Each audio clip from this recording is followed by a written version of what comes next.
Imagine an 8-foot room where 9 siblings sleep beside their parents, and a dead infant left in the corner for nearly 2 weeks because no one could afford a burial. Picture a cellar where 3 children and 4 pigs fight over scraps in the dark. Or take Jacob's Island. Dickens called it the Venice of drains. Picturesque if you don't mind wading through raw sewage. Close your eyes and step with me into a rookery. The smell will do the rest. These weren't homes. They were overcrowded boxes stacked on top of despair. And yet thousands called them life. Now, here's the part you won't like. You're listening from a clean bed. For the people I'm about to tell you about, that alone would have been a miracle. If you want their stories not to vanish into silence, subscribe. That click is the only way to say, yes, they mattered. And just curious, what time is it where you are? In 1850s London, time didn't matter. Hunger was the only clock. London. By the mid-19th century, it was the beating heart of the world's largest empire. Its fashionable West End glittered with gas lamps, polished carriages, and shops where ladies in silks paraded parasols as if they were crowns. In Mayfair or Belgravia, you might hear the clip of horses against cobbles, the low hum of wealth conducting itself with dignity.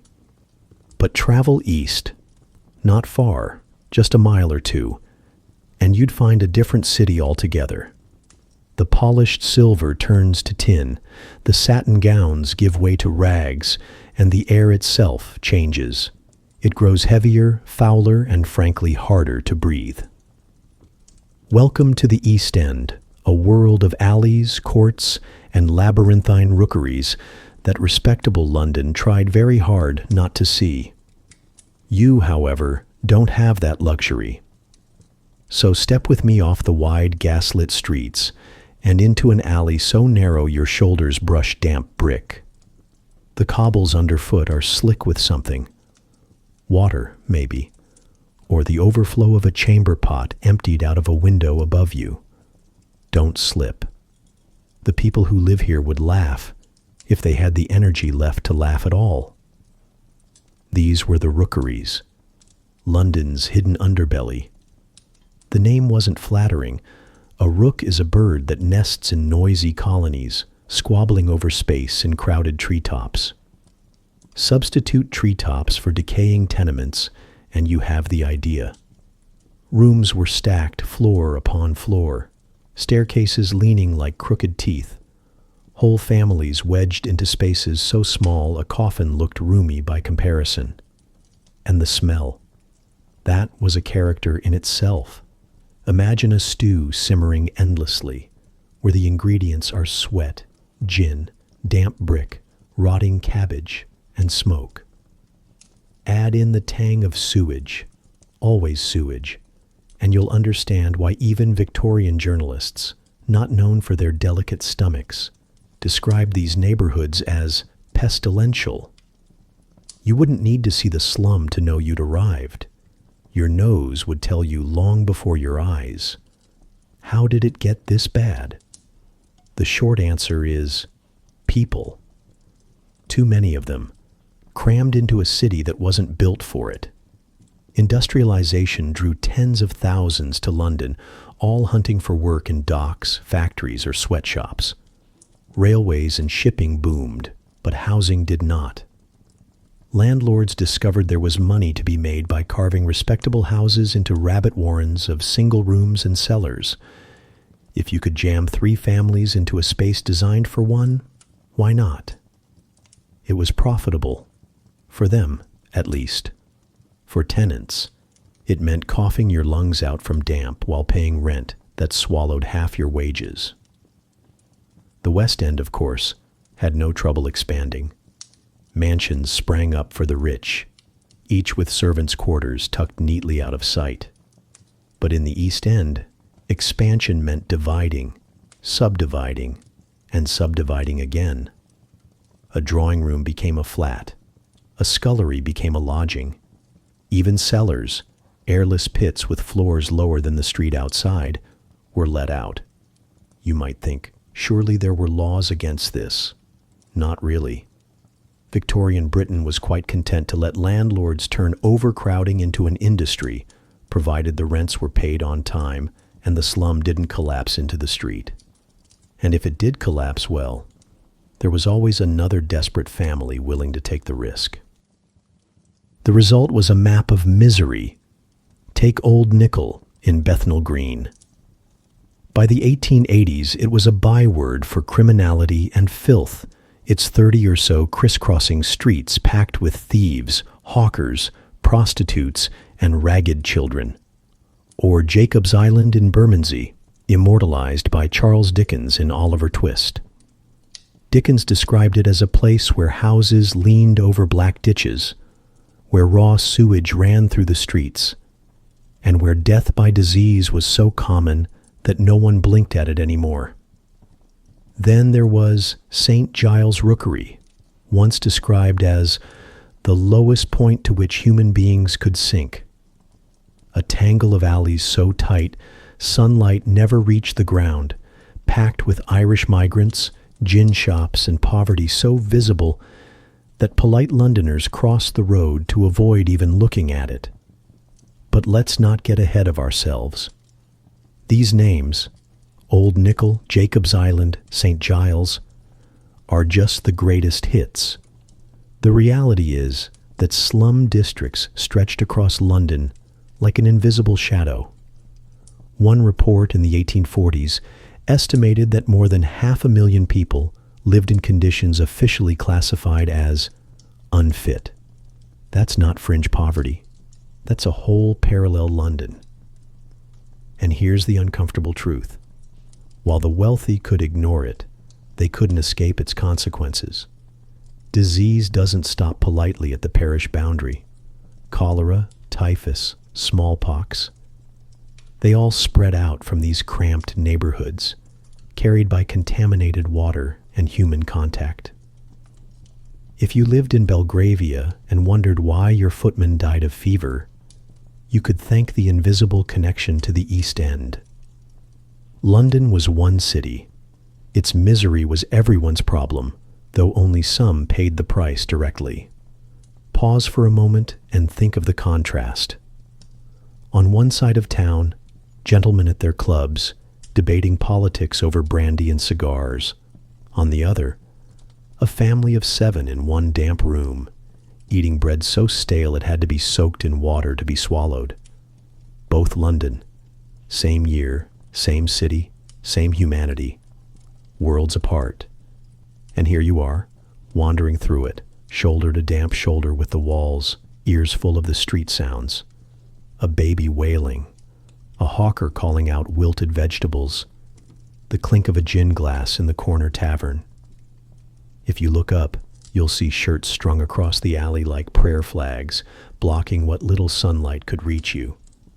If you look down, you'll see rats, fat and unbothered, because here they're not pests, they're residents. So remember this. Victorian London was not just the city of Big Ben and royal processions.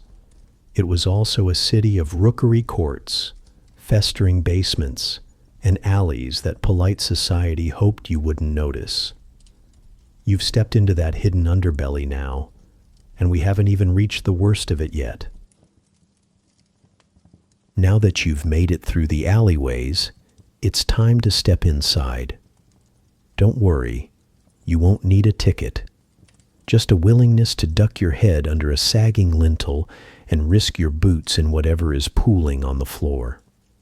Welcome to the architecture of Victorian misery. You'd think architecture meant design, proportion, maybe even beauty. Here it meant 4 walls and a roof that hadn't caved in, yet. Houses in the rookeries were usually once respectable Georgian homes, sliced and hacked apart by landlords who saw desperation as an opportunity. Drawing rooms became cubicles. Kitchens became cellars for rent. Every spare inch of space was carved up into a profit margin. Take the basements, or more accurately, the graves that pretended to be basements. Many of them were set lower than the street outside. Rain and sewage had only one place to go, and that was in. Families lived ankle-deep in water, rats swimming past as though they were paying tenants. And yes, landlords still collected rent. Of course they did. If you could cram 3 families into a cellar, why stop at 1? Now climb with me, carefully, up the staircase. Crooked, steep, more like a ladder than anything else. Each step creaks, not in a charming way, but in a way that makes you wonder if you'll still be standing on it by the time you reach the landing. Some staircases had entire planks missing. Children slipped through, women fell, and yet still, up above, another family huddled in a room barely big enough for a bed. If you looked for windows, you'd find them stuffed with rags. Glass was a luxury. Rags at least kept the wind out. Well, mostly. They also kept out light and air, which was a problem if you thought breathing was important. Some windows were bricked up entirely, a handy way for landlords to dodge the window tax that had been levied earlier in the century. Sunlight, it seemed, was just another expense to be avoided. Inside, ceilings sagged under the weight of too many floors piled on top of each other. Plaster crumbled. Rain leaked. A strong wind could send a shudder through the whole building. In one notorious case, a tenement wall collapsed into the street, revealing to passers-by a stack of families as if someone had split open a doll's house. Embarrassing for the city, but not for the landlord, who promptly collected rent from the survivors. And here's where the comedy, if you can call it that, comes in. It was perfectly legal, perfectly respectable. Entire blocks of houses were divided into rabbit warrens, each little box rented out for 2 or 3 shillings a week. That might not sound like much, but when you earned 7 shillings for an entire week of weaving or hawking, it was daylight robbery disguised as shelter. So, let's put you in one of these rooms. You squeeze past the door frame. The door itself is probably off its hinges, and step onto warped boards that slope towards the center, like a ship sinking in slow motion. The walls are streaked with damp green in patches where the mold has taken over. Above you, a ceiling stained with decades of smoke and soot sags threateningly, cracked like dried mud. The furniture? If you're lucky, there's a broken chair and a table propped on bricks. More likely, there's nothing but a heap of rags serving as a bed for 5 or 6 people. You don't sit, because sitting means brushing up against walls that are greasy from countless unwashed hands, or leaning on wood that threatens to collapse beneath you. Now, take a breath. Smell that? No, of course you don't want to, but it's unavoidable. It's damp plaster mixed with rot, mixed with sewage from the cesspit out back, mixed with the smoke of 20 chimneys all coughing into the same air. The Victorians had words for this: close, musty, pestilential. You might use other words, shorter ones. And here's the truly brilliant part. People paid extra for these privileges. In some of the worst courts, a single tiny room might be rented out by the night. 2 pence to sleep on the floor. 3 pence if the floor came with a pile of straw. The landlords, who usually never set foot in the buildings themselves, made a fortune. One investigator calculated they enjoyed a return of 50 to 60% on their investment. That's right, filth was more profitable than coal or steel. You might imagine the authorities would step in, but laws about lodging houses were flimsy, inspectors few, and the system easy to cheat. A landlord could claim a house was under repair when an inspector came by, or they simply greased the right palms and carried on. It wasn't until the late 19th century that any real regulations attempted to control overcrowding. Until then, London's poor were an industry, one more commodity to squeeze dry. Sarcasm aside, the real tragedy of this architecture was what it did to families. Privacy vanished. Morality, as Victorians like to put it, was impossible when 6 or 7 strangers shared one room. Illness spread like a rumor. Babies grew up thinking darkness and damp were normal. Generations lived and died without once knowing what a clean wall or a dry floor looked like. So remember this when we call these places homes. They weren't built to protect or comfort. They were built, or rather carved up, to extract money from misery, and the city tolerated it. Why wouldn't they? The poor had to live somewhere. Better for them to be hidden away in narrow courts and cellars than cluttering up the respectable squares. As you leave the room, watch your head on the low door frame again. You notice the sign of real genius. On the wall by the exit, a notice. Rent due Tuesday. Because in the end, the only structure that truly mattered in the architecture of Victorian slums wasn't the beams, or the bricks, or the staircases threatening to collapse. It was the economy of rent. Everything else could fall apart so long as the money didn't. And that, more than the sagging ceilings or the crooked staircases, was the most dangerous structure of all. You've seen the walls, the ceilings, and the crooked staircases. Now it's time to talk about the thing you've been trying not to think about: food. Or more accurately, the lack of it. Because if the housing was bad, the hunger was worse. Close your eyes again and put yourself in the shoes, or more likely the bare feet, of a Victorian slum dweller. It's morning. You haven't had breakfast, not because you're dieting, but because there wasn't anything left. Your belly gnaws at you, but you know the day ahead will require strength. So you head out into the street, not to buy food in any modern sense, but to bargain, to scavenge, to hope. The hawkers are already calling. "Fine cabbage, fine fish," they shout, their voices hoarse from years of competing with one another. You drift closer and realize fine means a head of cabbage so wilted it could pass as a dishcloth. The fish on offer is mostly heads and tails, stinking faintly of the Thames, which is never a good sign. But it's cheap, and cheap is what matters. If you're lucky, you'll scrape together a penny for a bowl of broth. Not soup, mind you. Broth. A watery concoction flavored faintly with beef bone, but mostly with disappointment. Think of it as dirty dishwater that someone swirled a piece of meat through once, just to give you hope. You sip it, telling yourself it's warm, telling yourself it's better than nothing. And it is. But only barely. Bread was the staple, the one thing almost every family tried to have. But bread, too, was a gamble. The cheapest loaves were stretched with fillers, sawdust, alum, chalk. Yes, chalk.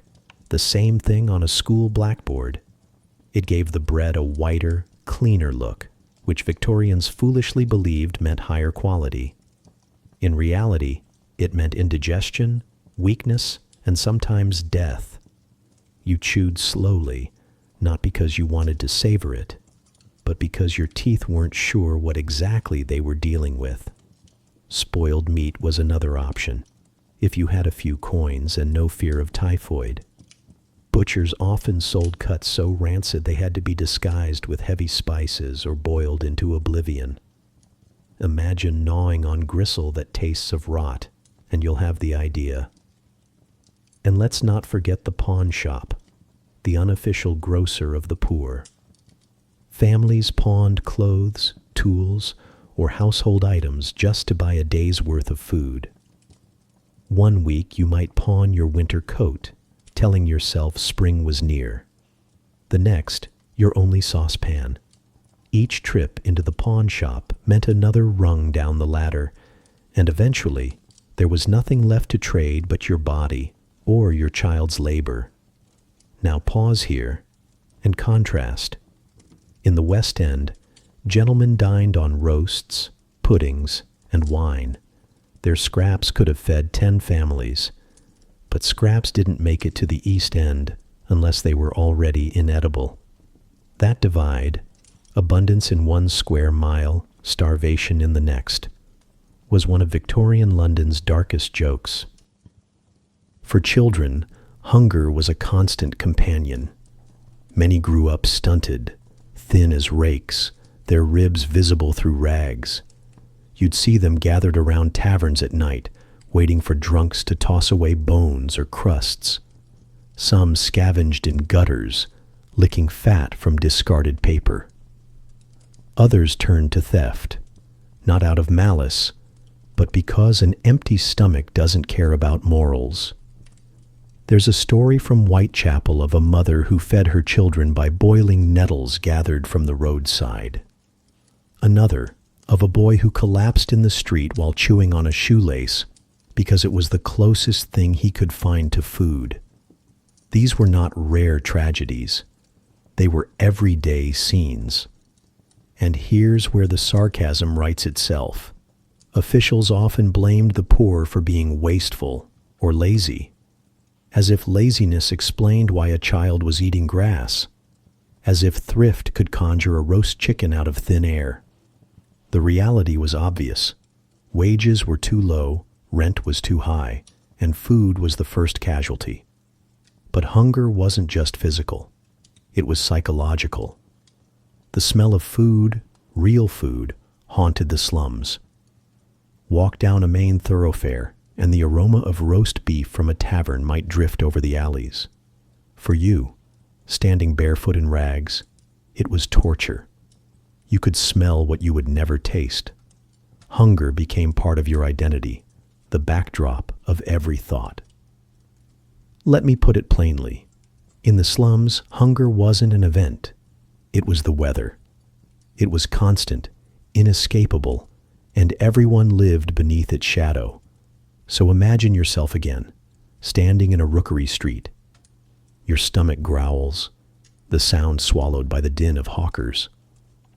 You consider the options: stale bread, thin broth, or nothing. You paw at the last coin in your pocket and realize it's not enough. Tonight you'll go hungry, and tomorrow the same battle begins again. That was life in Victorian London slums. Hunger on every street, misery in every meal, and the constant awareness that food wasn't nourishment. It was survival. And remember, for them, food was survival. For you, it's just a click. Subscribing costs nothing. But ignoring it is exactly what Victorians did to the hungry. Don't repeat their mistake. You've seen the housing. You've tasted the hunger. Now it's time to meet the constant companion of every Victorian slum dweller: disease. If poverty was the condition, then illness was the soundtrack. Coughing in the dark, fevers that burned through families, the steady wheeze of lungs filling with fluid. The list reads like a medical encyclopedia with no happy ending. Tuberculosis, cholera, typhus, scarlet fever, measles, smallpox. Each one carried not in whispers, but in the open air, in the very walls of the homes. In the water everyone drank. Let's start with tuberculosis, or consumption, as the Victorians called it. You'd hear it before you saw it. The hacking cough, day and night, relentless. A family might be crammed into one damp room, 7, 8, 9 people sleeping inches apart. And when one coughed, everyone inhaled the same breath. Mothers wasted away, fathers spat blood, and children grew pale and skeletal. People joked grimly that the cough itself was a kind of inheritance. Then came cholera, the Blue Death. Imagine water you couldn't trust, water that looked clear but carried invisible killers. One glass could bring cramps, vomiting, then sudden collapse. Whole streets emptied of life in a matter of days. For slum dwellers, clean water was a fantasy. Wells were dug next to cesspits. Pumps stood in streets awash with sewage. And if you're wondering, yes, people knew the smell was bad, but they didn't yet know germs caused disease. To many, it was miasma, bad air, as though misery itself drifted on the breeze. And bad air wasn't in short supply. Step into a cellar tenement, and you'd feel it in your lungs immediately. Thick, damp, and heavy. Sunlight never entered. Windows, when they existed at all, were stuffed with rags or bricked over. Which leads to one of my favorite sarcastic truths. The Victorians didn't need horror stories. They just needed to open their windows. Assuming, of course, the windows weren't already blocked up to save on taxes. Typhus, carried by lice, thrived in the slums. Clothes rarely got washed. Bedding, if it existed, was a pile of rags crawling with vermin. A single louse bite could mean raging fever, delirium, and death. It wasn't uncommon for entire families to be stricken at once. Visitors wrote of entering rooms where parents burned with fever, while children whimpered in corners, too weak to move. Sometimes no one noticed when a baby died, because every other child in the room was sick as well. Scarlet fever added its own horror. Rashes that spread across the body, sore throats that closed up, children who turned from flush to still in a matter of days. Again, slums were the perfect breeding ground. Overcrowding wasn't just a word, it was a fact. 9 siblings in one room, sleeping head to foot, coughing on each other, passing every illness like a shared inheritance. One missionary wrote of entering such a room, describing the children as living skeletons, their eyes glazed, their breaths shallow. You don't need imagination to call it hell. Now let's take you there. You step into a tenement room. The air is hot, close, and damp. A candle burns low, barely cutting the gloom. On one bed, if you can call a pile of straw a bed, lies a mother, sweating through a fever. Next to her, 2 small children cough, each breath sharp and rattling. In the corner, a baby lies still, its face already cold.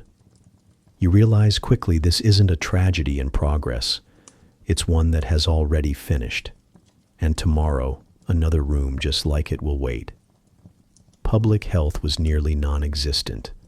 Doctors cost money. Hospitals turned away the incurable. Many slum dwellers relied on home remedies, herbs, poultices, gin mixed with laudanum. Sometimes the cure killed faster than the disease. And yet people kept trying, because doing nothing meant certain death. The irony is that disease didn't respect class boundaries. Cholera, typhus, tuberculosis, they all spread out of the slums and into respectable neighborhoods. Wealthy Londoners may have despised the poor, but they feared their illnesses even more. Outbreaks finally forced officials to act, if only to protect the rich. The great cholera epidemics of the 1830s and 1850s led to public health reforms, new sewers, cleaner water supplies. But in the meantime, entire slum districts paid the price. And here's another cruel detail. Many Victorians saw disease not as tragedy, but as punishment. Poverty was equated with moral weakness, so illness was seen as the natural consequence. You were sick because you were dirty. You were dirty because you were lazy. Never mind that your laziness meant 12-hour days of hard labor followed by nights in a damp room. Never mind that you couldn't afford soap, much less medicine. So imagine again that you live here. You wake in the night to the sound of coughing. Not one cough, but dozens. echoing from every wall. You go to fetch water for your feverish child, but the pump handle is sticky. The bucket smells faintly of waste. You drink it anyway, because thirst is more immediate than fear. In the morning, you see neighbors carrying out a body wrapped in rags. You don't ask who it was. You know it could just as easily be you tomorrow. Disease wasn't a visitor in the slums. It was a resident. It paid no rent, needed no invitation, and once inside, it rarely left. For generations it shaped lives, shortened them, and ensured that hunger and misery had a permanent companion. And that was Victorian London's reality. Not just poverty, not just hunger, but sickness without end. A city where death lurked in the walls, in the water, in the very air you breathed, and where survival itself felt less like living and more like enduring. If you really want to understand the Victorian slums, don't look at the houses. Don't even look at the adults. Look at the children. Because in these alleys, the future of London was running barefoot through the mud, and usually straight into trouble. Step outside again, and the first thing you'll notice is the noise. Shrieks of laughter, cries of pain, the sharp voices of mothers shouting names that all sound the same: Johnny, Mary, Tom, Annie. And there they are, ragged, barefoot, darting between carts and puddles, their hair tangled, their faces streaked with grime. Their playground isn't a park, it's a gutter, a dust heap, a pile of refuse at the corner of the court. Look closer at what they're playing with. Not toys. Toys are for children with money. Here the treasures are oyster shells pried from rubbish heaps, shards of broken pottery, bent nails, even dead rats on strings. Yes, rats. They were not just pests, but entertainment. Tie a string around the tail, swing it, chase your mates with it. It's revolting, but when you've never had a doll or a drum, you make do with what's available. Now let's talk about hunger, because it shaped every childhood here. Many children looked older than their years, not from wisdom, but from stunted growth and hollow eyes. Their ribs showed through rags, their bellies swollen from malnutrition. In one court, visitors found children gnawing on bones that still had the faint taste of fat. In another, a girl carried her baby brother in arms so thin that he looked heavier than she did. And here's where we shift into your perspective. Imagine yourself cradling your little sister. Her body is barely heavier than a loaf of bread, her breath shallow, her skin clammy. You rock her gently, humming, because there's nothing else you can give her. Your mother is out selling matches or hawking vegetables. Your father is gone, maybe at the docks, maybe in the gin shop, and you, at age 7, are the caretaker. Childhood is over before it began. Infants especially lived on the edge of survival.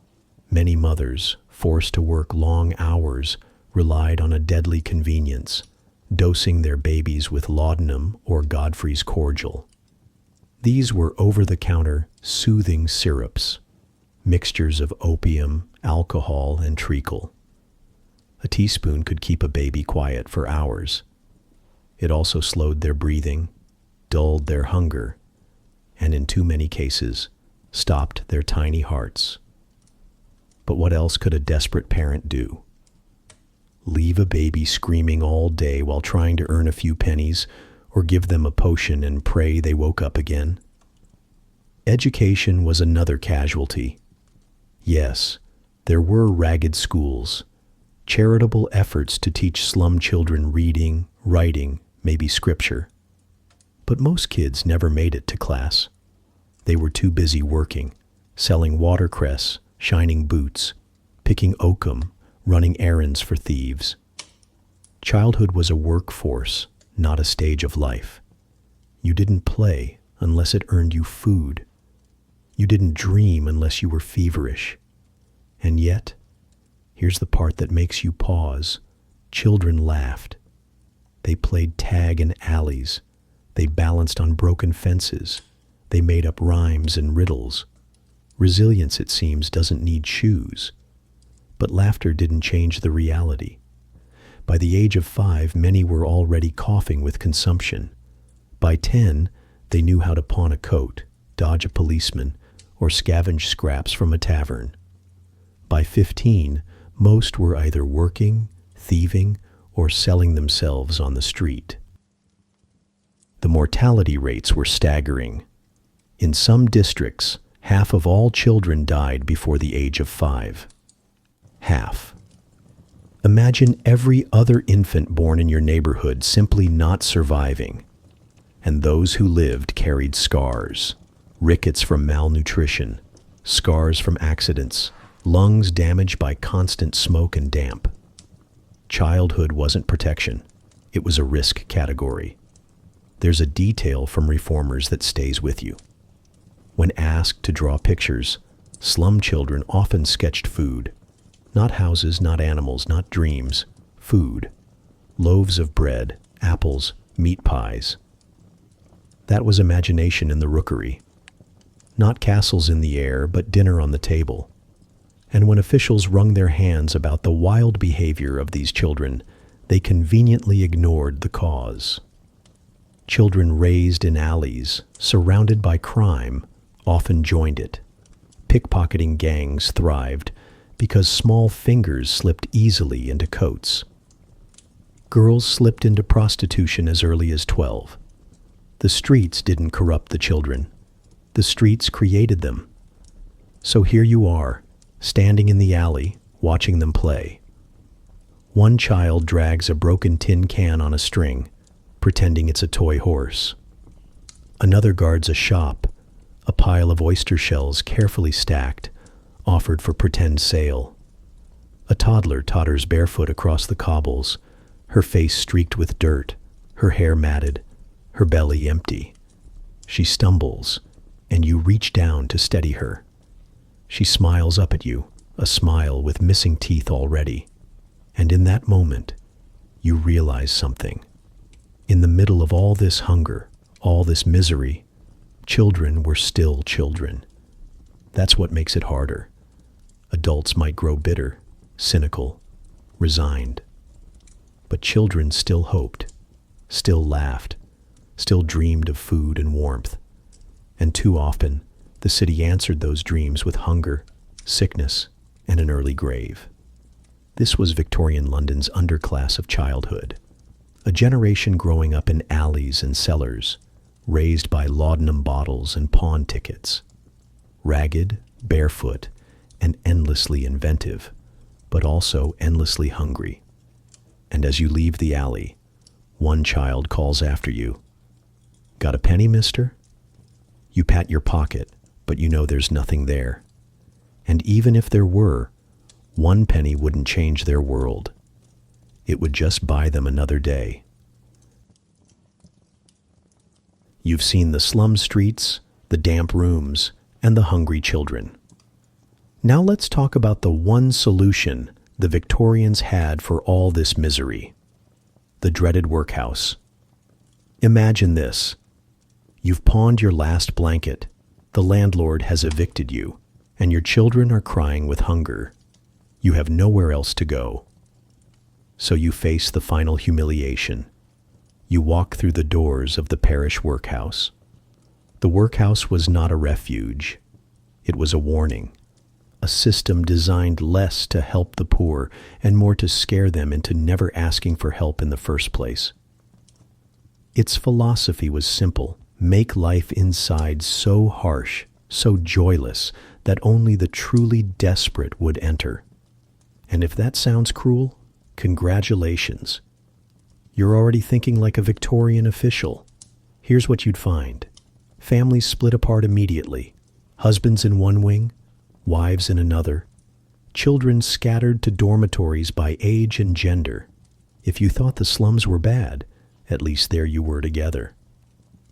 In the workhouse, separation was part of the treatment. because nothing says compassion quite like tearing a child from their mother to prove she's really poor enough. Daily life was ruled by a clock and a whip of routine. Dawn bells dragged you from your straw mattress. Meals, if you could call them that, were bowls of gruel, thin porridge ladled out with the precision of prison rations. Bread, watery soup, maybe a scrap of meat on Sundays if the budget allowed.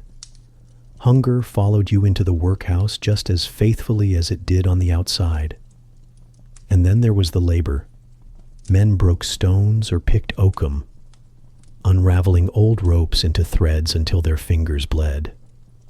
Women scrubbed laundry or stitched until their eyes burned. Children were set to tasks just as grinding, learning early that charity meant work without end. The point wasn't productivity, it was punishment. Workhouses were less about output and more about proving poverty was a moral failing to be disciplined out of you. Now, put yourself in that position. You step into the workhouse yard, stone dust clinging to the air, and a foreman hands you a pile of old ropes. Your job? Sit for hours pulling them apart, fiber by fiber, your nails splitting, your hands raw. Around you, men cough, mutter, and groan. You hear a boy crying quietly as he struggles with a piece of rope thicker than his arm. You want to help, but the rules say silence, and silence is enforced. For women, the humiliation was sharper still. They scrubbed, sewed, cleaned, always under the eyes of matrons who treated them less like mothers and more like inmates. Some gave birth inside, their babies taken from them to be raised as workhouse children. For many women, the workhouse wasn't just a place of labor. It was the place where families disappeared into the system and never returned whole. Little wonder so many slum dwellers preferred the alleys and rookeries to the workhouse. However filthy, however disease-ridden, at least the slums allowed freedom. You could choose to beg, to hawk, to scavenge. You could drink gin in the evening, laugh with neighbors, hold your children as they slept. In the workhouse, every ounce of humanity was stripped away. The stigma was so great that people went to astonishing lengths to avoid admission. They pawned every possession, begged on the streets, even slept under railway arches before surrendering to the workhouse. One man was found dead in a ditch with a few pennies still in his pocket. He could have gone to the workhouse but chose the cold ground instead. And honestly, you can't blame him. Officials defended the system by saying it discouraged idleness. The poor, they insisted, needed discipline. But look closer. The inmates weren't lazy. They were broken laborers, widows, orphans, the sick and the disabled. People who had already given everything to survive. In Victorian logic, though, poverty was never economic. It was moral. The workhouse was there to cure your supposed moral disease. And here's the bitter irony. The workhouse loomed over the slums as both a threat and a shadow. The slums kept families together in misery. The workhouse separated families in the name of charity. And for thousands of Victorians, those were the only choices: hunger and disease in the alley, or humiliation and punishment inside the parish gates. So picture it now. You stand outside, the high walls rising above you. Smoke drifts from chimneys, bells toll the hour. Inside are rows of dormitories, echoing with coughs, children's cries, the clatter of bowls. Outside, the streets are just as cruel, but at least they're yours. Do you walk through the gate knowing what waits, or do you turn away and take your chances with hunger, rats, and cold? For most, the choice was simple.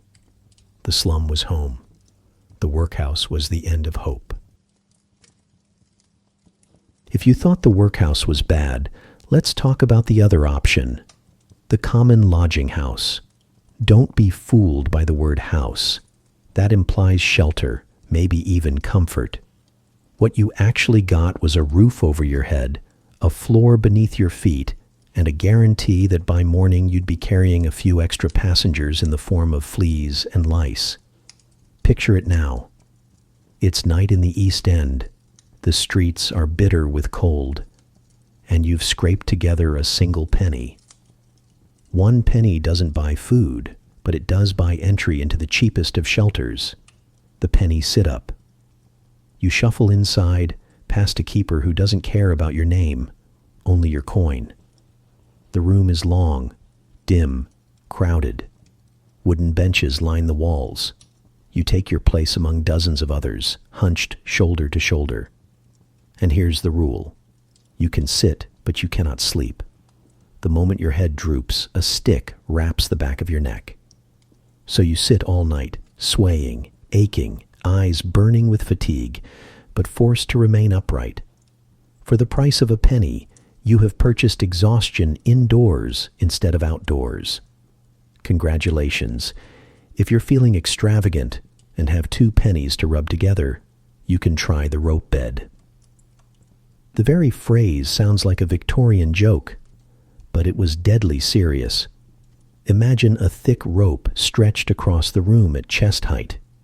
You drape yourself over it, arms dangling, legs hanging limp, and attempt something like sleep.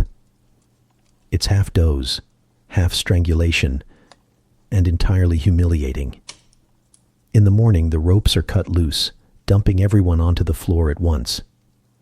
Think of it as a communal wake-up call, designed not with kindness but with efficiency. And then there were the coffin houses. These were the luxury tier, if by luxury you mean lying down in a wooden box.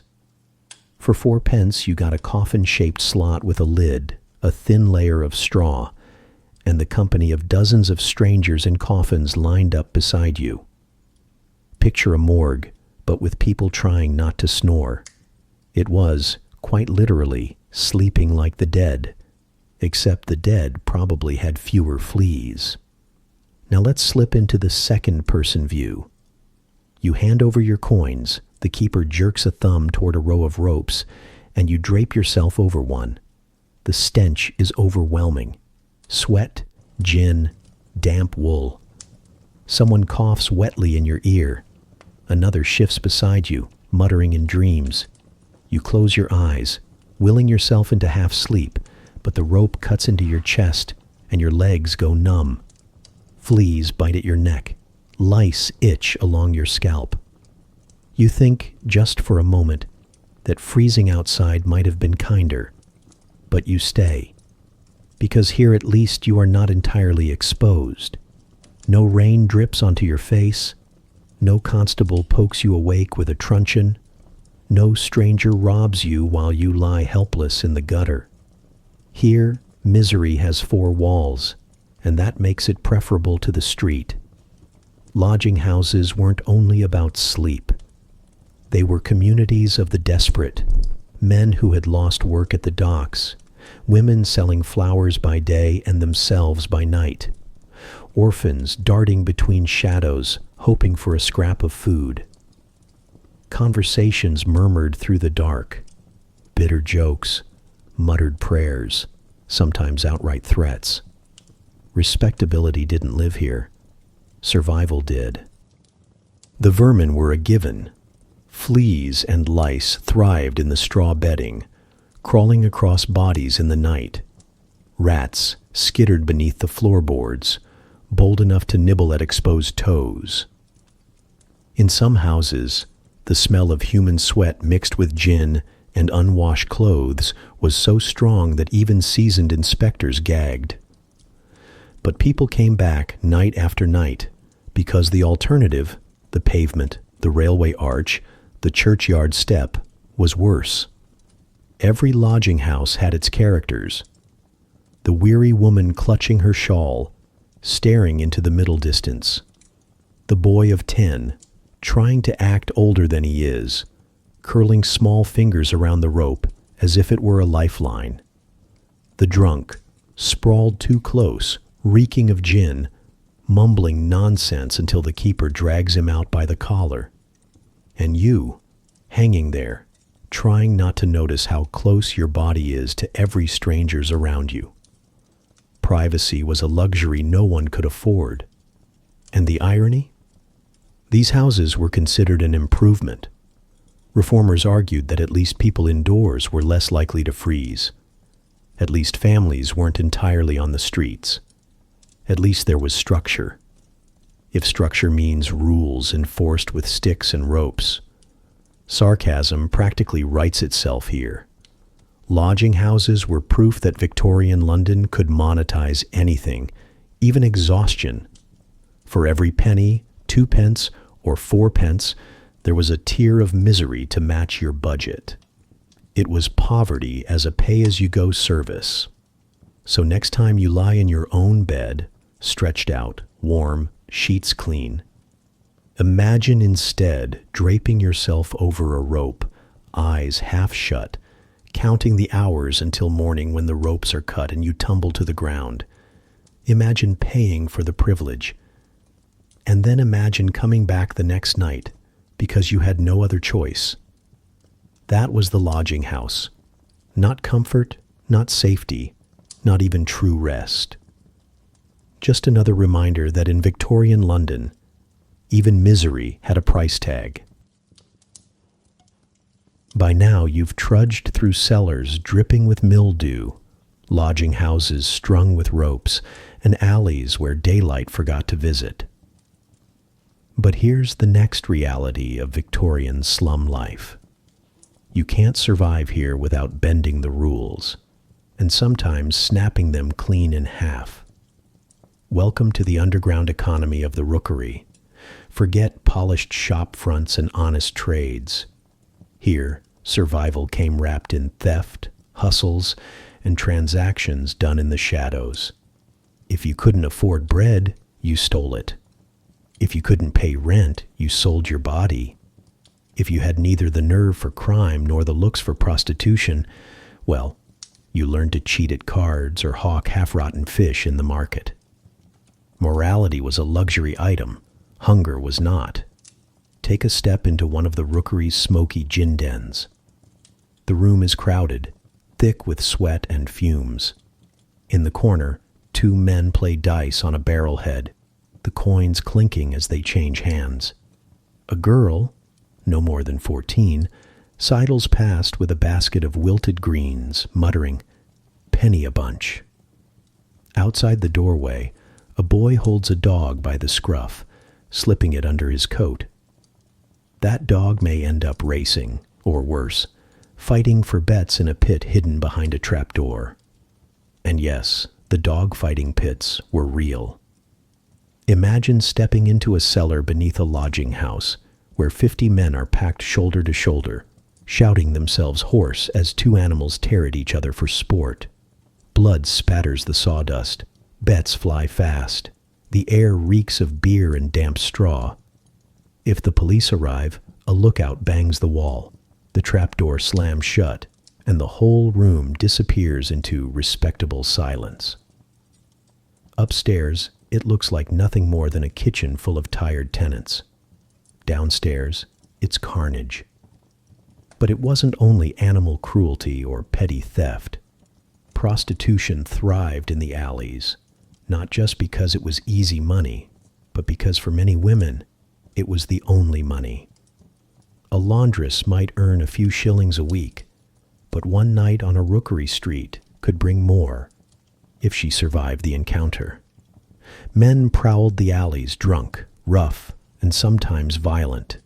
Disease was rampant, yet mothers with children to feed, widows with no safety net, and even girls barely out of childhood had no choice but to risk it. The alternative was hunger. And then there were the hustlers, men who sold anything from stolen shoes to miracle cures bottled in gin flasks. You might buy what you think is peppermint cordial, only to discover it's mostly turpentine with a dash of sugar. Someone else would sell you a pocket watch that stopped working the moment you stepped around the corner. Children picked pockets with the precision of surgeons. Whole families ran cons, sending one member to cry, "Fire!" while the others stripped washing from lines or bread from stalls. Here's the uncomfortable truth. Honest laborers lived right next door to all this. Imagine working 12 hours on the docks, hauling cargo until your muscles burned, and then trudging back to a room you shared with a prostitute, a pickpocket, and a gin seller. You might despise their trades, but when the rent collector came knocking, it was hard to deny the money they brought in.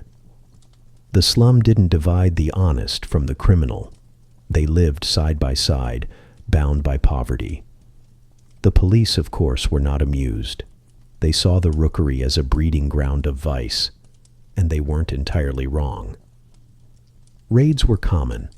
Officers would storm into lodging houses at night, hauling out suspected thieves, prostitutes, or anyone unlucky enough to be awake. Poverty itself was criminalized. If you had no fixed address, you could be arrested. If you loitered too long in the street, you could be fined. If you tried to sell a loaf of bread without a license, you risked jail. In other words, your survival strategy was illegal, but your survival without it was impossible. And yet, here's the irony, crime was also the rookery's safety valve. Petty theft put food on the table. Prostitution kept families from starving. Hustling gave children skills sharper than any schoolroom lesson. It wasn't glamorous, but it was practical. Victorian slums ran on crime as much as on coal smoke. Now, imagine yourself walking these streets. Your stomach is empty. You've pawned your boots for rent, and the landlord still threatens to toss you out. A neighbor whispers that the dockside has a shipment coming in. Easy pickings if you're quick. You hesitate, but then you remember your sister hasn't eaten since yesterday. Are you going to preach morality, or are you going to grab a sack and run? Welcome to the moral calculus of the slums. Survival first, judgment later. And let's not pretend it was all misery. The slum economy had its own rhythms, its own odd sense of community. Neighbors looked out for each other, at least sometimes. A thief might slip half his haul to a hungry widow. Prostitutes warned one another about dangerous clients. Hustlers shared news of which alleys the police were raiding that week. It was a grim, precarious solidarity, but solidarity all the same. Of course, Victorian reformers were horrified. To them, the rookery was proof of moral decay, of civilization sliding backwards into savagery. They wanted laws, punishments, workhouses, anything to stamp out the vice. But what they rarely admitted was that vice was the slum's version of industry. Remove it, and the whole structure collapsed. So the next time you hear someone talk about Victorian values, remember that in places like St. Giles or Jacob's Island, values were measured in halfpennies and hunger pangs. Theft wasn't about greed, it was about bread. Prostitution wasn't about sin, it was about rent. And hustling wasn't a choice, it was the only career open to a child with no shoes and no schooling. In short, if you had lived here, you would have been a criminal too. Maybe not a pickpocket, maybe not a prostitute, but something. Because in the slums, crime wasn't the exception. It was the economy. And you? You would have done whatever it took to survive, whether that meant running from police whistles, hiding in a gin shop, or pretending you didn't hear the dog-fighting pit roaring beneath your feet. And if you've listened this far without turning away, then don't just slip back into the crowd unnoticed. Subscribe, so voices like these aren't erased into silence. If Victorian London had a heart of darkness, it beat in Bethnal Green and Shoreditch. Welcome to the Old Nickel. The slum so notorious it became shorthand for human misery. Even among rookeries, Old Nickel stood out. A place where dirt and despair fused together so tightly you'd wonder how anyone crawled out alive. You find yourself here by accident. Or perhaps curiosity brought you. The West End is a memory. The elegant terraces of Bloomsbury might as well be another planet. You slip into the warren of alleys and immediately the light dies. Narrow courts twist like intestines, the cobbles slick with refuse. The air tastes of soot, sweat, and rotting vegetables. Somewhere above, laundry lines hang limp, gray cloth flapping like surrender flags. Here, you are among 6,000 people packed into a few miserable acres. One in every 4 houses is little more than a ruin, yet all are inhabited. The rents are high, because demand is endless. Nickel Street itself, once built with pride, has collapsed into a theater of survival. Whole families rent a single damp room. Lodgers cram into corners. The stairs sag beneath the weight of too many footsteps. Windows are stuffed with rags. Doors barely latch. Ceilings threaten to give way. The inhabitants? A caste Dickens himself would hesitate to exaggerate. Thieves prowl the alleys, melting into the crowd at the sight of a constable. Street hawkers wander by, voices hoarse from crying out the virtues of wilted greens or cracked crockery. Prostitutes lean against door frames, shawls drawn tight, eyes tired but searching. Beggars shuffle with outstretched hands, their palms as calloused as the cobbles beneath your boots. Take a moment. You pass an oyster seller, his basket empty, his body hunched against the cold. By morning, he will be found stiff in the corner of an alley, frozen with no fire to warm him. Further on, you catch sight of blind beggars, hands groping in the air, arms extended like branches aching toward unseen light. Some drop a coin, others spit, but the blind beggars remain, reaching until night folds over them. And yet, and here's the uncomfortable truth, not every detail is horror. Small kindnesses pierce the gloom. A ragged girl slips half a crust of bread into her brother's hand. A woman pours the last of her broth into the cracked mug of a neighbor whose cough rattles like death itself. Even in the filth, humanity flickers. That's what makes Old Nickel so unbearable to describe. It was not only a pit of suffering, but also a place where scraps of dignity clung stubbornly, like weeds pushing through cracks in stone. But let's not be too sentimental. The criminality here was industrial. Pickpockets trained children the way tradesmen trained apprentices. If your hands were small enough to slip into a gentleman's coat, you had a career. Brothels flourished, some offering little more than 4 walls and a mattress black with age. Gin shops winked from the corners, promising escape for a penny a glass. Escape that lasted until the bottle emptied and reality staggered back in. As you pick your way through the alleys, notice how sound works differently here. It doesn't travel cleanly. Instead, it ricochets.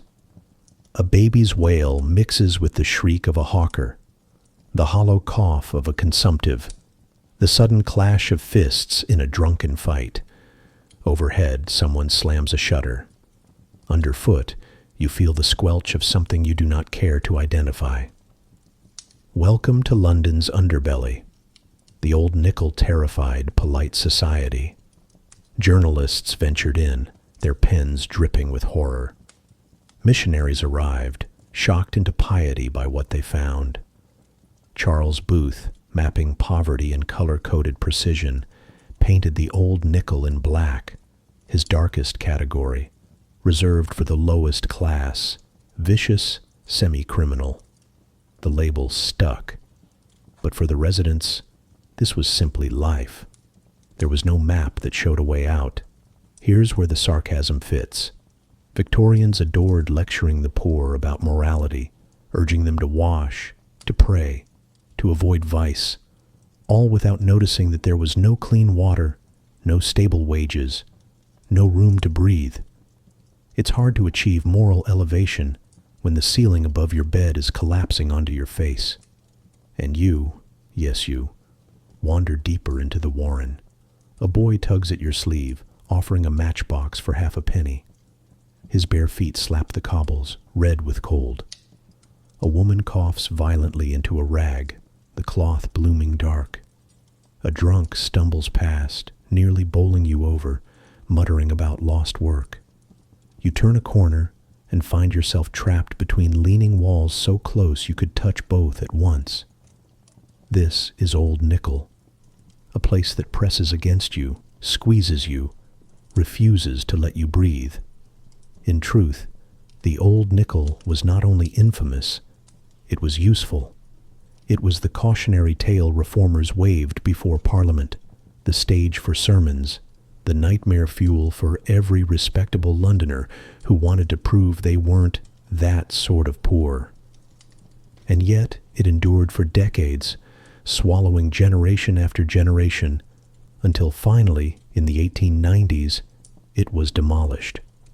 In its place rose the Boundary Estate, the world's first council estate, an experiment in social housing. A noble effort, though whether it solved poverty or simply displaced it is another question. So tonight, as you lie in comfort, remember the Old Nickel.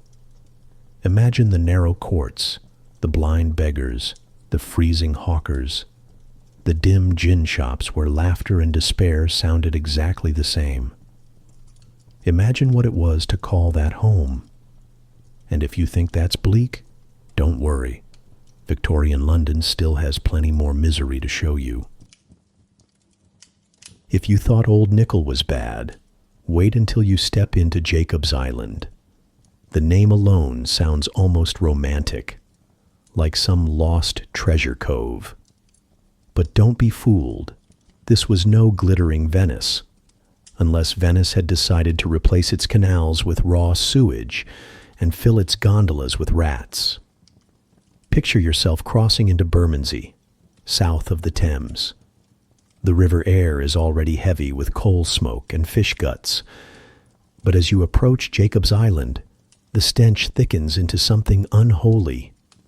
The streets narrow, sagging houses lean over the sluggish black ditches that thread through the district. These ditches, called the Venice of Drains by one observer who clearly had a flair for sarcasm, carried not water, but a stew of filth, dead dogs, spoiled meat, industrial waste, and human refuse, all flowing sluggishly into the Thames.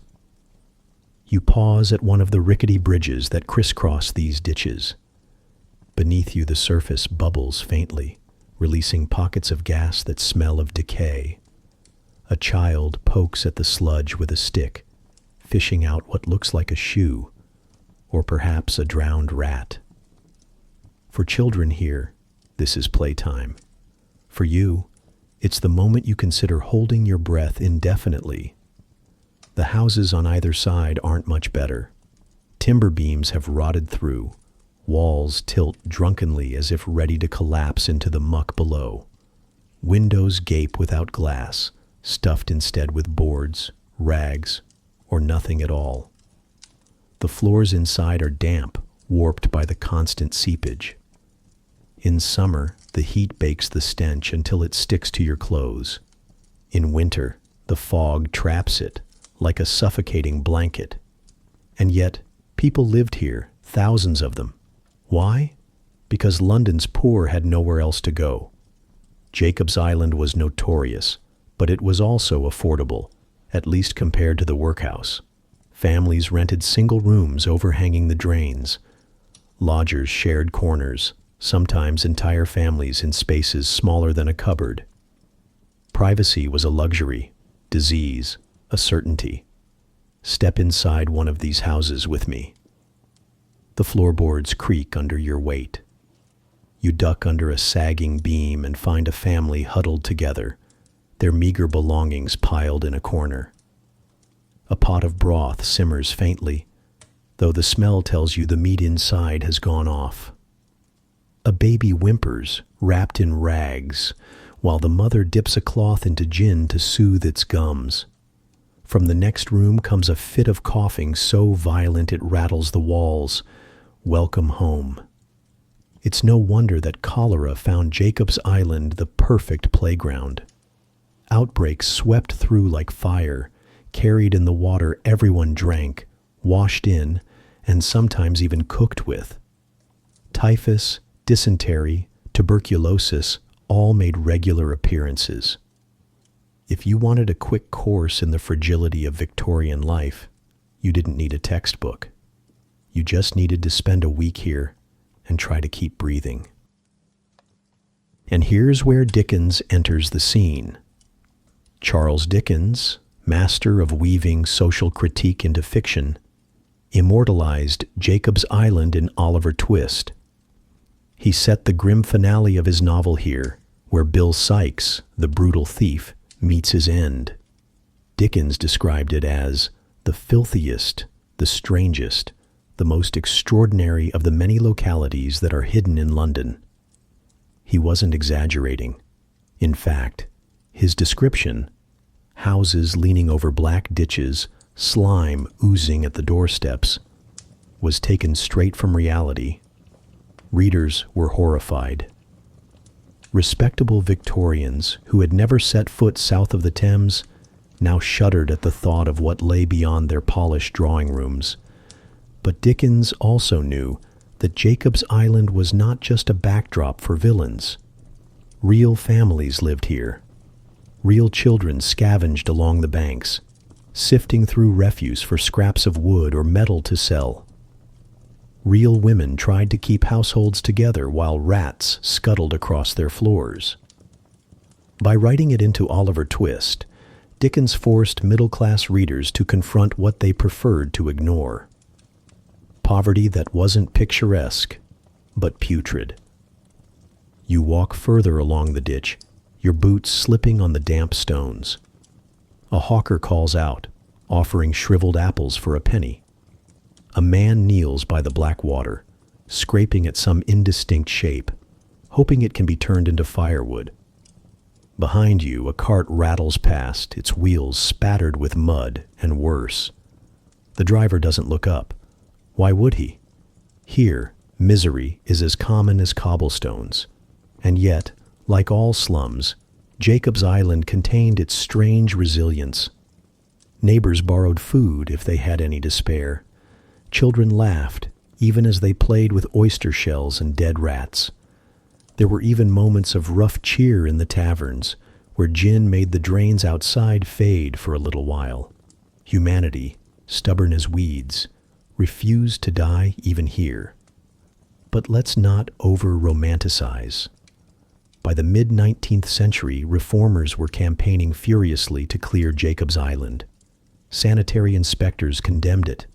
Journalists reported on its horrors, and Dickens's words added literary weight to the cause.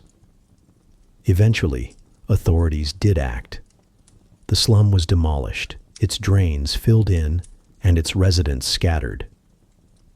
London congratulated itself, though poverty simply moved elsewhere, reshuffling the deck without removing a single card.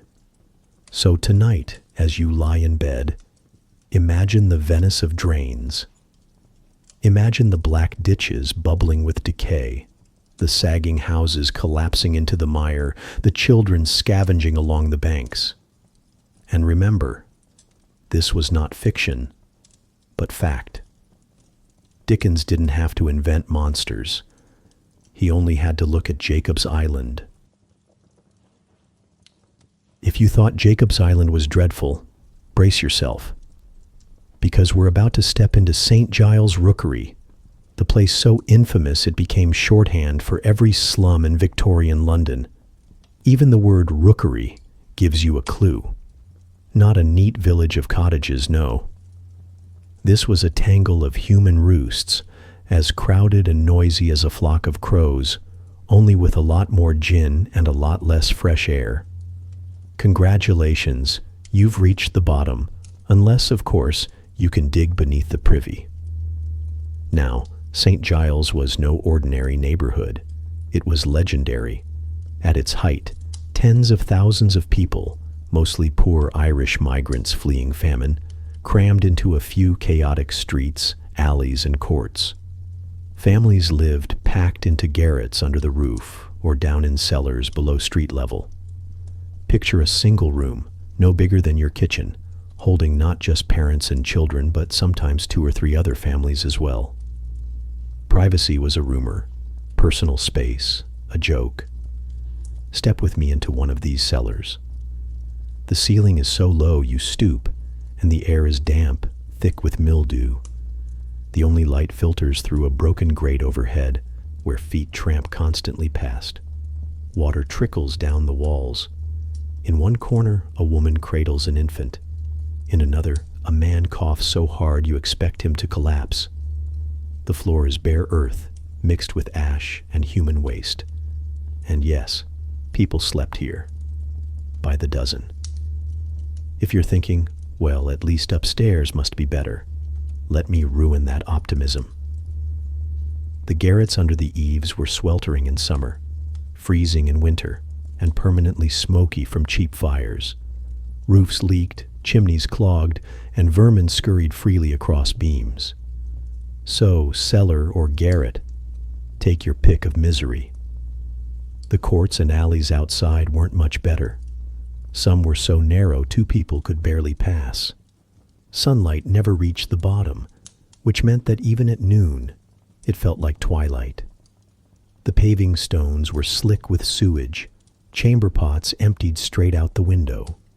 If you looked up, you saw rows of patched washing strung across like funereal bunting.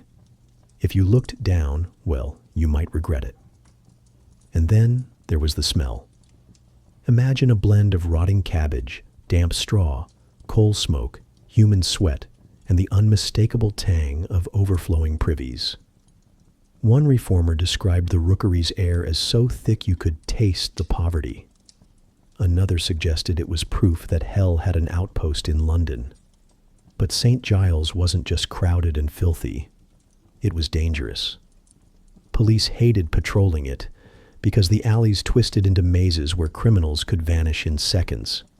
Pickpockets, prostitutes, and gin sellers flourished here, running their trades openly. Whole courts were controlled by rookeries gangs, who dealt in stolen goods, protection rackets, and cheap liquor strong enough to peel paint. And yet, amid the chaos, life somehow went on. Street markets bustled, Irish ballads floated out of doorways. Children dashed barefoot through alleys, playing with oyster shells or scraps of cloth. Mothers cooked potatoes over open fires, sometimes with a sprinkle of salt if they were lucky.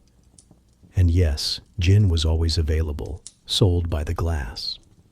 Because when your room floods with sewage every time it rains, you might as well drink until you stop caring. Now, here's the real kicker. Reformers and journalists loved to gawk at St. Giles. Writers described it as a pestilential labyrinth, the black hole of London, the most infamous rookery in England.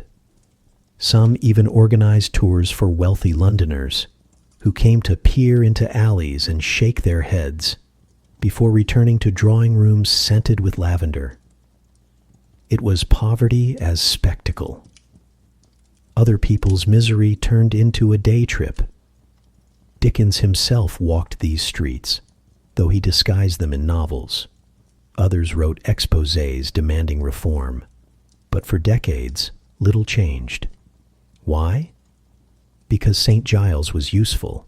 It provided endless cheap labor, and landlords raked in profits from rents that were sky high for the quality of housing. As long as money flowed, misery could remain. Imagine now that you're one of those Irish migrants. You've fled famine, crossed the sea, and found yourself here, in a rookery, where the walls seem to close in and the air feels heavy enough to choke you. You climb into a cellar at night, wrap your coat tight, and hope the coughing of the man beside you doesn't become your death sentence. You wake to children crying for bread, to neighbors shouting, to a stream of sewage trickling past your door. This is not just poverty. This is survival on the lowest rung. But St. Giles did not last forever. By the mid-19th century, its notoriety became too great to ignore. Authorities cleared vast sections, demolishing courts and alleys, forcing residents out in the name of improvement. The slum was flattened, replaced with wider streets, new housing, and institutions. Middle-class Londoners breathed a sigh of relief, congratulating themselves on cleansing the city. Of course, the poor simply moved elsewhere, into other rookeries, other hidden corners. Poverty does not vanish when you swing a wrecking ball. It just relocates. So, when you think of St. Giles, don't imagine just a filthy slum.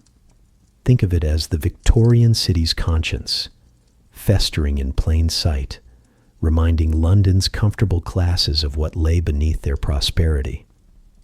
And remember, if you had lived here, you wouldn't have lasted long. Not because of your stamina, but because the rookery itself was designed to grind you down. One cough, one flood, one overcrowded cellar at a time. Congratulations, you've toured Old Nickel, Jacob's Island, and St. Giles, three of the most infamous places in Victorian London. And you're still awake, which means you're tougher than most Victorians. But let's be honest, if you had to choose between this and your modern bed, you'd pick the duvet. Every time. So, you've trudged through the alleys, dodged pickpockets, and maybe even tried your hand at pawning your boots for bread. Now comes the part of the Victorian slum that makes the rest of it barely tolerable. Gin. Yes, the drink that was less a beverage and more a survival strategy. Picture this. Your house, if you can call it that, smells of sewage from the street drain, damp straw in the corner, and maybe a hint of last night's rat. Your ceiling drips condensation, and the neighbor upstairs is coughing himself into an early grave. So where do you go for comfort? The gin shop. Because when your house smells worse than the gin shop, of course the gin shop becomes home. Step inside one of these establishments, sometimes nothing more than a dingy back room with a counter, sometimes a glittering gin palace with gaslight, mirrors, and polished brass. The air is sharp with the tang of spirits. A crowd gathers around the counter, tankards in hand, elbows knocking.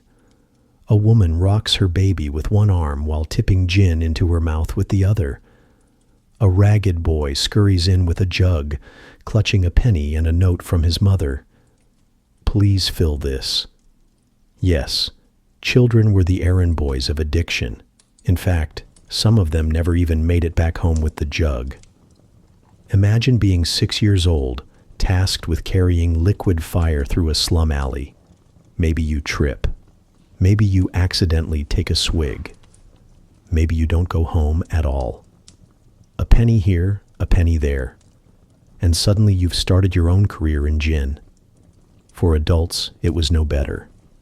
Gin wasn't a treat. It was anesthesia. Work 12 hours, collapse into a room with no bed, listen to the neighbors fighting or sobbing or worse. And then what? You drink, because at least the gin silences the stomach and fuzzes out the misery. The trouble is, it doesn't last.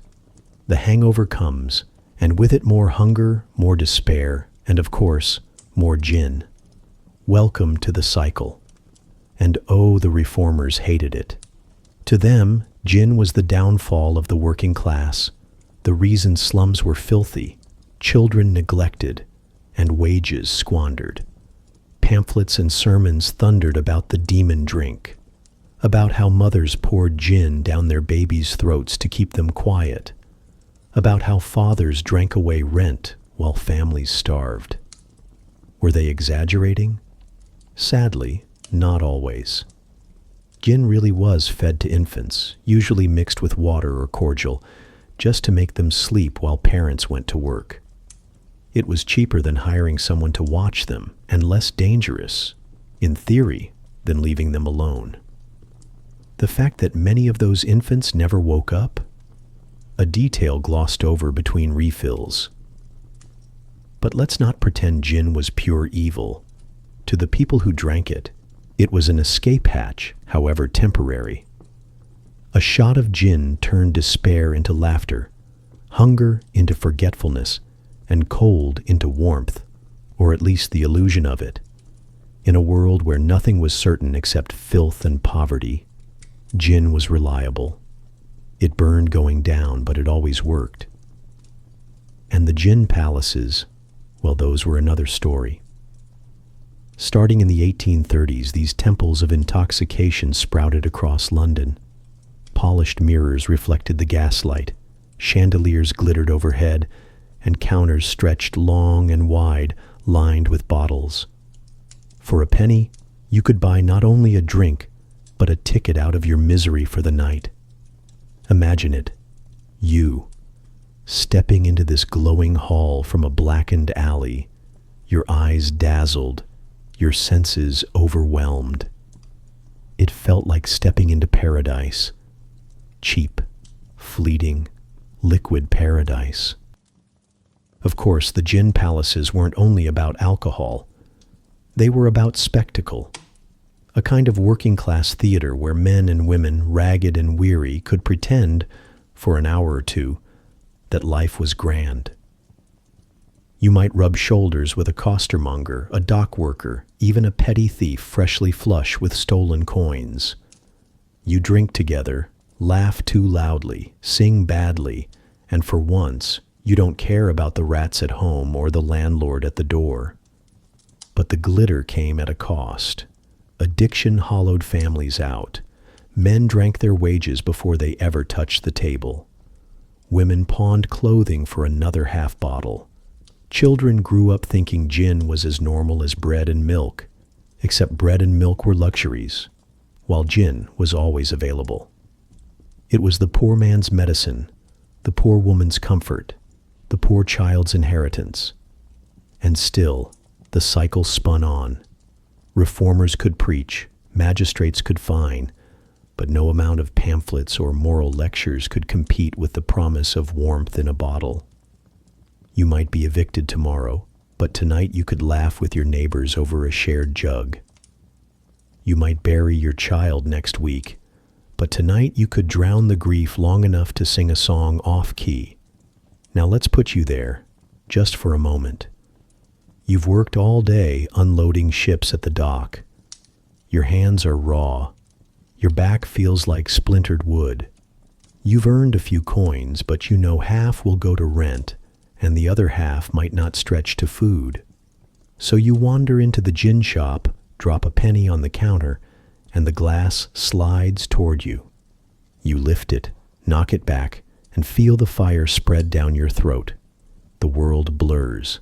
The hunger quiets, and for one glorious instant, you're not just surviving, you're living. But of course, it never lasts.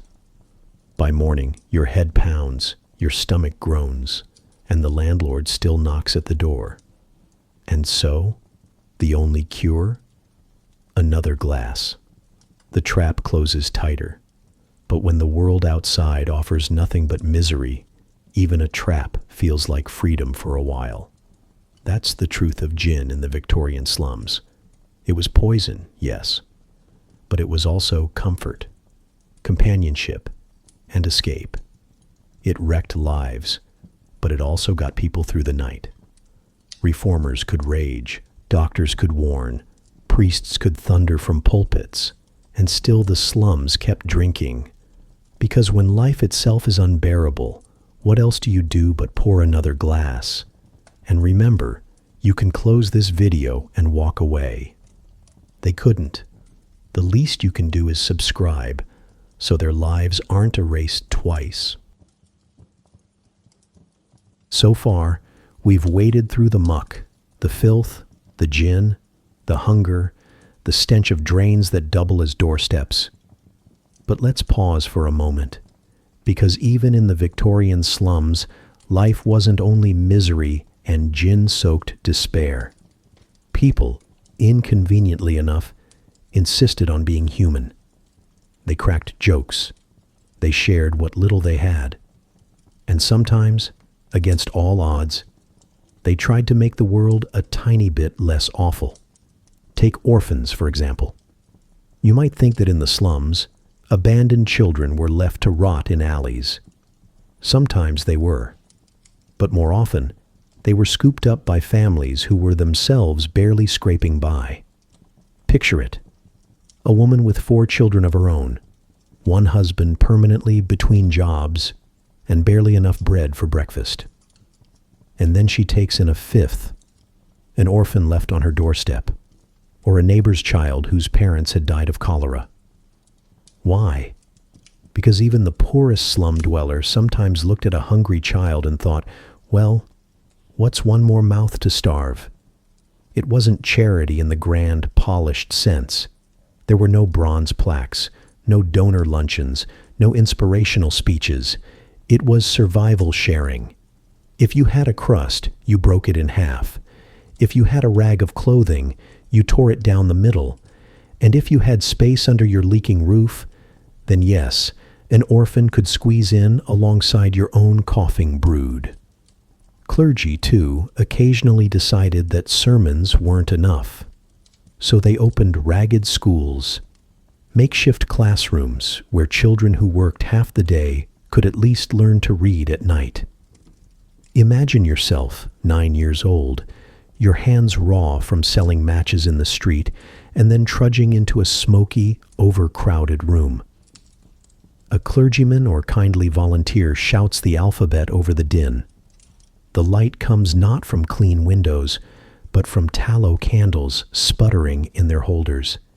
Yet still, you learn your letters. For the first time, you can read the words painted on the gin shop sign. Congratulations, literacy, Victorian slum style. And then there were the soup kitchens. Not exactly gourmet establishments. Picture a steaming cauldron, a ladle, and a queue of hollow-eyed men, women, and children stretching down the street. The soup was thin, mostly broth with the occasional potato chunk floating around like treasure. But it was hot. It was free. And for some people, it was the only thing standing between them and starvation. Clergy, reformers, and even the odd wealthy do-gooder stirred those pots.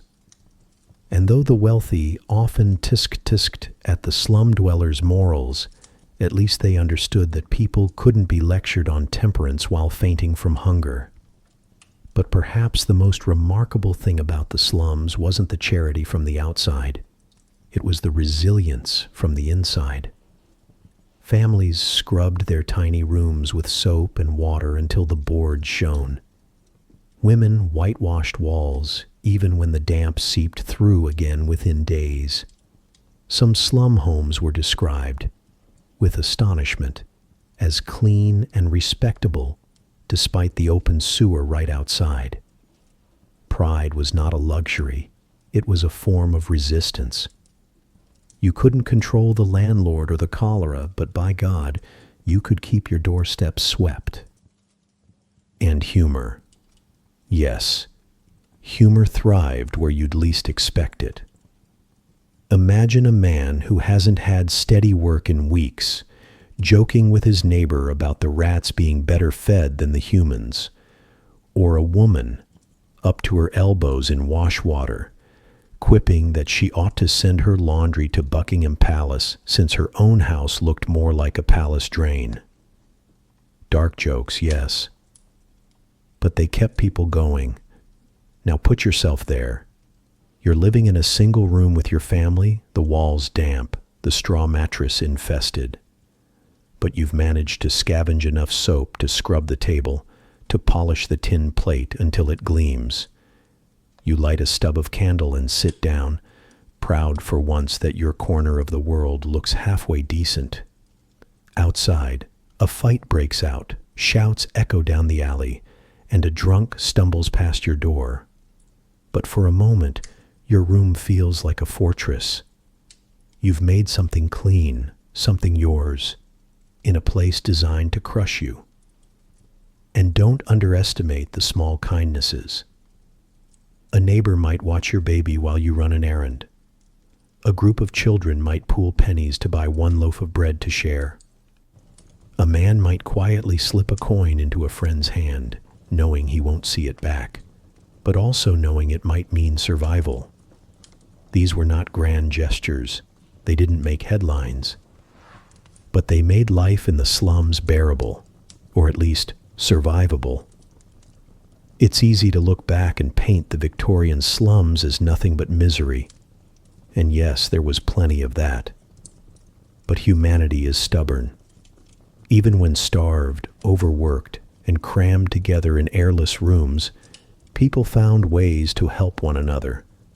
Not because they were saints, not because they had much to give, but because in a world where cruelty was cheap and suffering was everywhere, kindness was the only thing left to trade. So, while reformers wrung their hands and newspapers shouted about vice and filth, slum dwellers themselves kept finding ways to laugh, to share, and to clean what little could be cleaned. Soap, humor, and soup, the three pillars of survival. And that's the quiet truth. Even in the most miserable places, people insisted on being human. By now you've probably been wondering, how did these hellholes last so long? Why weren't they cleared sooner? Why did anyone tolerate mile after mile of filth, overcrowding, and misery? The answer is simple, and also depressingly familiar. Money. Slums weren't accidents. They were investments. And the landlords who owned the crumbling tenements knew exactly what they were doing. Imagine for a moment that you own a house that should have collapsed 20 years ago. The walls are sagging, the drains are blocked, the roof leaks in 3 places. You don't fix it. Why would you? Repairs cost money. Instead, you cram in as many tenants as humanly possible. One room? That's a family. The cellar? Rent it out. The attic? Pack them in. You squeeze every penny you can from those who have nowhere else to go. And here's the punchline. These investments brought returns of 50, sometimes 60%. Let's put that in perspective. If you invested in railways, you'd be happy with maybe 5%. But slums? They were a gold mine. Human misery was the most reliable dividend of all. You might be thinking, surely the authorities stepped in. Surely, at some point, a politician wrinkled his nose and said, "Enough is enough?" Well, not quite. The slums endured because officials looked the other way. Many landlords were themselves respectable gentlemen, sitting on parish boards or sipping tea in Parliament. To attack the slums was to attack their pocketbooks. And as history has shown us time and again, pocketbooks usually win. Even when reformers shouted, when journalists wrote exposés, when doctors warned about cholera breeding in the filth, action was slow, grudging, and half-hearted. It was easier to blame the poor for their conditions.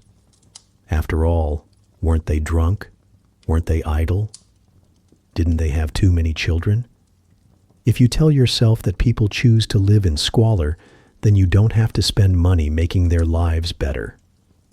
Convenient, isn't it? And while the authorities turned away, the public leaned in. The slums, you see, were entertainment. Welcome to the era of slum tourism. Wealthy Victorians, dressed in their Sunday best, would hire guides to take them through the alleys of Whitechapel or St. Giles. Picture it. Ladies clutching lace handkerchiefs, gentlemen with canes, tiptoeing through narrow passages while trying not to step in sewage. Their faces a mixture of horror and fascination. Guides would point out the notorious characters. A toothless beggar here, a ragged prostitute there, a barefoot child darting past with a stolen loaf. It was like a living museum of poverty, conveniently available just a few streets away from fashionable districts. And after gawking at the slum dwellers, these tourists would return to their clean drawing rooms, pour a glass of sherry, and recount the day's adventure. Nothing like a nice day out gawking at people starving, they might say, without a trace of irony. For the slum residents themselves, these tourists were just another intrusion. Imagine trying to cook a meal of stale bread and onions, only to have a group of strangers peer in your doorway as if you were part of an exhibit, or walking down the street with your child, while a gentleman whispers to his wife, "Observe the specimen." You were reduced from human being to spectacle. And so, the slums endured. Not because people liked them, not because they were inevitable, but because they served the interests of the powerful and the curiosity of the privileged. Landlords made money. Officials kept their friends happy. Tourists had their thrills. Meanwhile, the poor remained exactly where they were, trapped. Now put yourself there. You're living in a rookery, your rent due to a landlord you've never met. The walls are so thin you can hear the cough of the family next door. A group of well-fed visitors passes by, staring at you as if you're a zoo animal. You want to shout, to tell them you are not an exhibit. But what would be the point? Tomorrow, you'll still be here. The landlord will still want his money, and the authorities will still do nothing. What's remarkable, in hindsight, is how long it all lasted. Decades passed before serious reforms began. By then, generations had grown up knowing nothing but the slum. Children born in damp cellars, raised among open drains, and buried in overcrowded churchyards before they turned 5. And yet, those who survived carried with them an endurance that reformers and tourists alike failed to see. The slums were not just places of filth and crime. They were also communities. They endured because, despite exploitation and neglect, people made lives there. They married, worked, gossiped, fought, and laughed. For them, the slum was not a spectacle. It was home. So when you wonder how the Victorian slums persisted, remember, they endured because money spoke louder than compassion, because fascination outweighed outrage, and because the people inside them had no other choice. That is the true irony of the Victorian slums. They shocked the conscience of visitors. They disgusted the reformers. They profited the landlords. But they remained, decade after decade, precisely because they worked. Not for the poor, of course, but for everyone else. So here we are, standing at the edge of the 19th century. You might think the nightmare is over, that some noble reformer has waved a magic wand, cleared away the filth, and built decent housing for everyone. And yes, in a way, reforms did arrive. But like most things in Victorian Britain, they arrived with the speed of molasses in January, dragged through a clogged sewer. The first real efforts came with the Public Health Acts. On paper, they were revolutionary. Town councils were given the power, and sometimes even the duty, to clean streets, provide sewage systems, and regulate housing. In reality, well, imagine giving a bucket to someone drowning in the Thames and calling it a rescue. Authorities often ignored the laws or enforced them only when epidemics hit their wealthier districts. It took cholera outbreaks, typhus fevers, and thousands of preventable deaths before officials grudgingly admitted that maybe, just maybe, clean water was a good idea. Still, pressure from reformers, doctors, and journalists could not be ignored forever. Slum clearance began. A phrase that sounds brisk and efficient, but in practice meant families being shoved out of rookeries and into other slums. Streets were demolished, courts bulldozed, but new housing lagged behind. 10,000 people might be displaced, with only 1,000 model dwellings waiting for them. You can guess where the other 9,000 went. Right back into overcrowded basements, garrets, and tenements elsewhere. The misery did not vanish. It simply shuffled down the road. The so-called model dwellings were the pride of Victorian philanthropy. Tall brick blocks with wide windows for light and air, proper drains, and shared courtyards.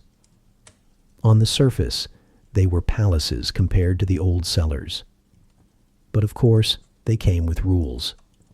Tenants were expected to live up to middle-class ideals, clean, sober, and respectable. Rent was higher than the old hovels, too. If you drank too much gin, missed too many payments, or let your children run wild, you could be evicted. In short, model dwellings were built not for the very poorest, but for the deserving poor, those who could almost, but not quite, be mistaken for middle class. The rest were left behind. You might think of it this way.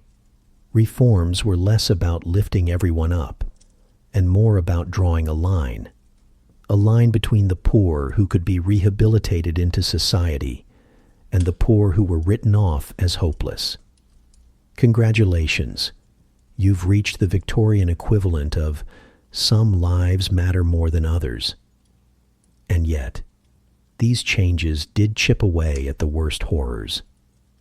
By the late 19th century, some of the infamous rookeries, St. Giles, Old Nickel, Jacob's Island, were disappearing. In their place rose wider streets, schools, police stations, and yes, those model dwellings. Cholera receded, though other diseases lingered. More children reached adulthood, though hunger still stunted many. It was a slow, uneven process. The slow death of the slums was exactly that. Slow, painful, and incomplete. Pause for a moment and imagine yourself as one of the last residents of Old Nickel before it was demolished in the 1890s. You've lived your whole life in alleys so narrow you could shake hands with your neighbor across the way. You've trudged through ankle-deep mud, shared a privy with 50 others, fought for scraps at the market. And now, officials arrive with clipboards, measuring walls and marking buildings for demolition. Soon, the rookery is gone. But where do you go?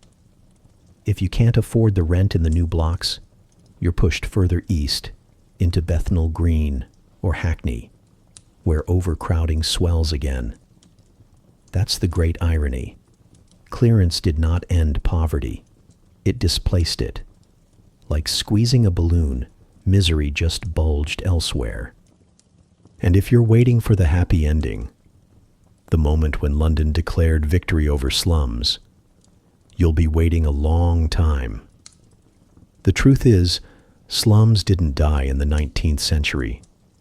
They limped into the 20th.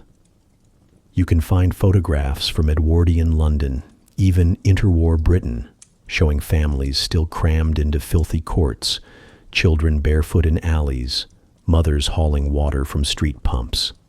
Hunger, poverty, and misery didn't vanish with the sweep of a reformer's pen. They simply learned to adapt. And here's the uncomfortable part. They still exist today. Not the same rookeries, not the same Jacob's Island with black ditches of sewage, but the cycle of hunger, poverty, and misery has proved harder to demolish than any tenement. In cities across the world, from London to Lagos, from Mumbai to Los Angeles, slums remain, crowded, improvised, sometimes hidden behind skyscrapers, sometimes sprawling in plain view. It's easy, lying in your comfortable bed, to think of Victorian slums as ancient history, a grotesque curiosity safely locked in the past. But in truth, what you've heard tonight is not just history. It is a mirror. Different names, different streets, but the same forces: exploitation, neglect, and resilience. Landlords still profit. Authorities still look away. And the poor still make lives, however precarious, out of whatever scraps are left. If you were to step back into the 19th century and walk those alleys, you'd find faces that would not surprise you today. The weary mother soothing a sick child, the laborer dragging himself to work before dawn, the children scavenging for food, laughing and squabbling even in rags. Poverty has always been more familiar, more ordinary than society cares to admit. That's why slums endured then, and why they endure now. So as you lie here, drifting toward sleep, think of the slow death of the slums, not as a story with a neat ending, but as one still unfolding. The Victorians cleared a few streets, built a few blocks, passed a few laws. They tried, sometimes sincerely, sometimes grudgingly, to reform what they had ignored for so long. But the deeper cycle, the one of hunger, poverty, and misery, proved harder to erase. And if we're honest, we're still writing that chapter today. Because here's the final, uncomfortable truth. Slums endure wherever we allow them to. They shrink only when compassion outweighs profit, when reform outruns neglect. The Victorians took a century to learn that lesson. Have we done much better?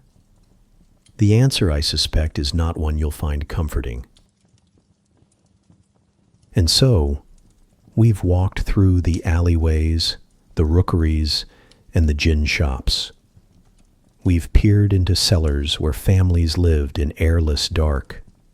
And we've stood on bridges looking down into black ditches where the Thames did the double duty of river and sewer.